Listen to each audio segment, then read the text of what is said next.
One of the things I love the most about social media is that it begets more job opportunities. You know, you got one big social media thing that is thrown out there like Twitter, and then there's like 95 little job or entrepreneurs that come out of the woodwork and create opportunities around it. And we have somebody here right now who did just that. Joel Rasmussen is here, co-founder and CEO of FanTrail. Now, if I understood this correctly, right now it is just for musicians.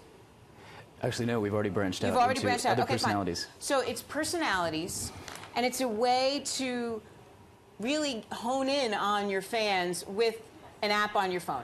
In a way that's much more personal than existing social media. Okay, so give us an example.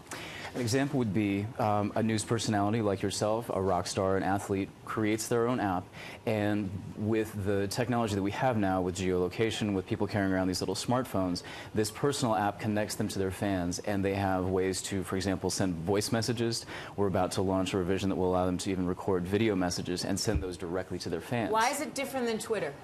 Twitter is available for the whole world to see, and this is a personal, direct connection with your fans. So you can message, for example, when the New York Times ran the story, the first thing they talked about was Erykah Badu's message to all of her fans, and that's something that's available to the artist or the personality. But they can also send a message to fans just in one specific area, or just the fans that have gone to their shows over and over. They have essentially earned their way at the table.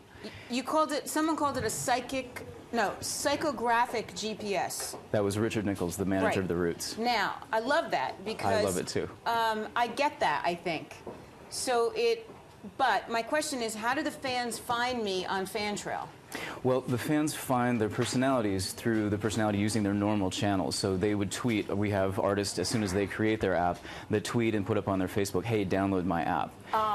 And it doesn't replace the older forms of social media. It aggregates them and then builds on top of them. So if I had a Tracy app, when I launch it, the first thing that I'm going to see is your Twitter feed, your Facebook feed, but then there's also these deeper ways of connecting with you. And if you've identified me as one of your super fans, you would probably reach out and send personal messages to me, or opportunities that you wouldn't make available to just the general public. Now, is there I love the notion that, hey, I'm in Chicago, I'm doing a show in Chicago, let's just get it out to those folks. But how do I know that? I mean, are these people filling out some sort of questionnaires, so that I can get a sense of who my fans are? That's why this technology is so exciting. The phone knows where you are. So if I'm a fan of The Roots and I happen to be in New York right now, then the phone knows that I have the app installed. It knows that I'm right here. And if Questlove decides to have a DJ show and it's just for his fans in New York, he can, in about 30 seconds, record a message, choose New York, send it out, and that message goes only to the Roots fans in New York. Interesting. Now, it gets very powerful. And it gets a little confusing for people like me because it's in addition to Twitter. You're not trying to take Twitter away. Not at all. In fact, we've made it easier for both the fans and for the artists. So I'll talk about the artists. One of the things that got Quest excited was that he can sit down with his app, which is the artist app. We call it the dashboard, and he can enter in his social media update once, and it automatically syndicates out to Twitter, to Facebook, to MySpace. So he's not running back and forth between all these different social media to get his message out.